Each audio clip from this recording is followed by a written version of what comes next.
no nosso quadro Saúde, Dr. Eduardo Galeto. E o tema sempre polêmico e sempre importante, menopausa. É isso mesmo? É polêmico? Doutor, tudo bem?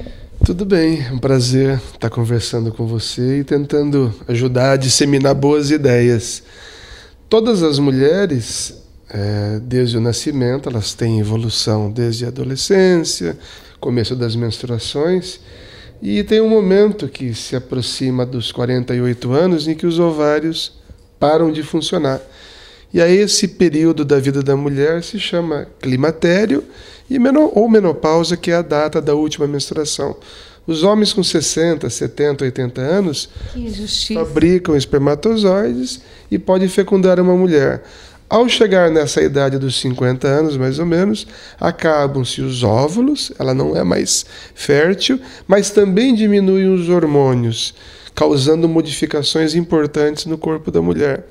Pelo fato das mulheres precisarem mais da reposição hormonal e a possibilidade desses hormônios causarem benefícios ou riscos e prejuízos, é o que determina, às vezes, o medo, a insegurança de algumas pacientes fazerem o tratamento adequado nesse período. Então, só para demonstrar como que é essa passagem, o que acontece, então, nesse período com a mulher? Como é que ela percebe que ela está na menopausa? Tem uma menopausa precoce?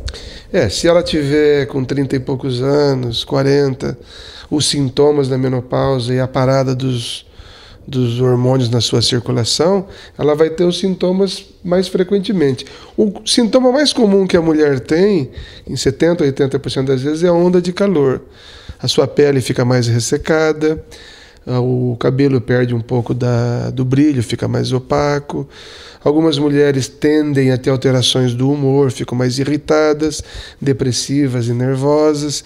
Diminui o ânimo e a libido, que é o desejo sexual. O desempenho da mulher diminui na parte sexual, o que causa um afastamento e até uma perda daquela alegria, da intimidade.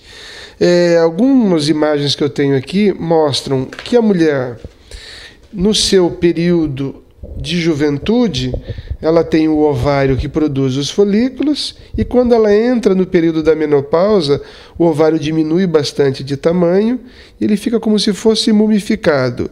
O útero também, ele é mais cor-de-rosa, mais volumoso, e no período da menopausa, a parte do corpo do útero fica menor. Claro que esse útero perde a função, porque ela não vai ter mais filhos. Olhando aqui o colo do útero, também existe uma redução da sua cor, e essa mulher teria, nesse período, uma diminuição da textura, o colo do útero fica mais murchinho. Nós percebemos nas mamas alterações, que elas ficam menos densas, menos tensas e ficam flácidas. E para todo esse período em que existem essas modificações da pele, os médicos que acompanham a mulher, que seriam os ginecologistas, nesse período, eles oferecem uma série de cuidados, e prevenção e tratamento, que inclui uma alimentação adequada, a utilização de hormônios em baixa dose, às vezes a suplementação do alimento com cálcio e vitamina D, porque além desses efeitos externos, existem efeitos internos para os ossos que levam, às vezes, a uma descalcificação, uma perda da densidade do osso, e é o que causa, então, a osteoporose. E esses cuidados, pode acontecer também precocemente, como o senhor falou, com 30 anos, mas pode isso também tardar, acontecer com as mulheres? Algumas mulheres com 50 anos, com 50 e poucos anos, elas têm menos sintomas do que as outras. Elas vão ter, às vezes, poucas ondas de calor, às vezes elas não vão notar essa fase desagradável. Mas, às vezes, internamente, elas não vão saber, elas não vão perceber que a descalcificação óssea vai ocorrer, levando, às vezes, ao enfraquecimento de suas vértebras, a uma fragilidade dos ossos de extremidades, como o do punho, e, às vezes, uma mulher de 60 anos que não fez um bom acompanhamento e utilização dos hormônios e da suplementação com cálcio, às vezes numa queda, descendo o meio fio, ela vai se apoiar e vai ter a fratura do punho, que é uma das mais comuns. Ou às vezes com uma queda, ela pode ter também uma lesão nos ossos do quadril e do fêmur, e o que vai determinar a fratura, uma das mais graves e que aumenta o risco de mortalidade. Se a gente olhar aqui os ossos internamente, nós vemos que a mulher que tem um osso normal, os furinhos na parte interna dos ossos, as trabéculas, são mais densos. E ao passo que aquela mulher que teve enfraquecimento e osteoporose, esses furos vão ficar maiores. Este é o exame mais importante que a mulher deve fazer no período de acompanhamento após os 48 anos. É a densitometria óssea, que a gente recomenda que seja feita a cada 2 anos e que visa fazer a verificação da densidade do osso em 2 lugares principais, na coluna vertebral e na região do fêmur. Com esse exame nós vamos medir qual que é a densidade e nós vamos classificar a textura do osso como sendo ou normal ou enfraquecido, que se chama osteopenia, ou já com a doença chamada osteoporose.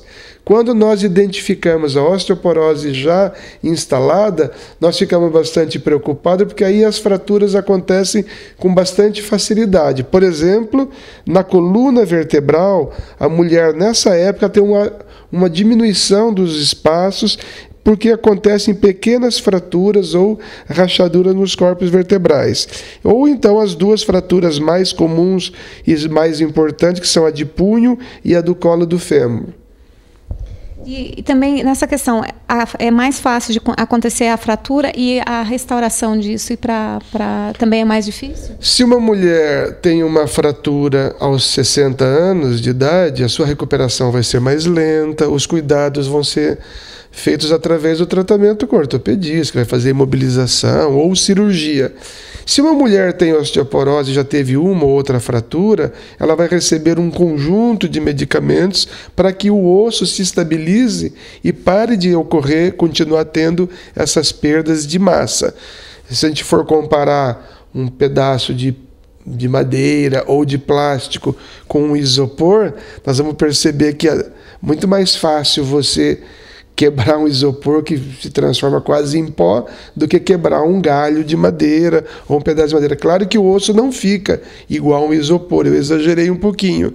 Então, mulheres que começam a utilizar os hormônios, algumas drogas que reativam a formação do osso interno, essas mulheres levam muitos anos para conseguir recuperar um pouco dessa massa óssea. Por isso que a nossa preocupação é que, se eu atuo prevenindo com uma boa alimentação, exercícios, tomar sol de maneira adequada, uma boa ingestão de cálcio, utilizar hormônios, utilizar aquelas drogas preventivas para evitar o enfraquecimento dos ossos, eu não vou deixar essa mulher chegar até a osteopenia ou osteoporose, porque se acontecer isso, de se instalar a osteoporose, fica muito mais demorado e difícil ela se recuperar. E aí, claro, que pode ter as fraturas. Doutor, quem está assistindo é jovem, não tem nenhum sintoma da menopausa, mas quais são os alimentos legais para poder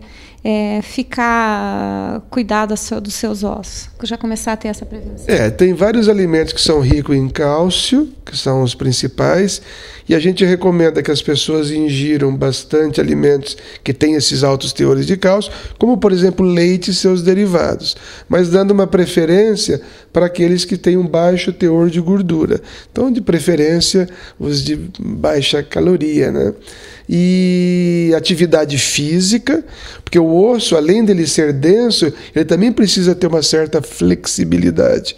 Então, se um homem ou uma mulher praticam bastante exercícios físicos, tem uma alimentação balanceada, com muita fruta, legumes, bastante líquidos e atividade física, com certeza, ao chegar aos 45, 50 anos, seus ossos vão estar mais reforçados para depois aguentar esse período, vamos dizer assim, de descalcificação que vai ser progressiva. Porque cada vez mais que a ciência vai evoluindo e com a tecnologia, a gente vai prolongando esse período de vida, né? E com mais qualidade de vida.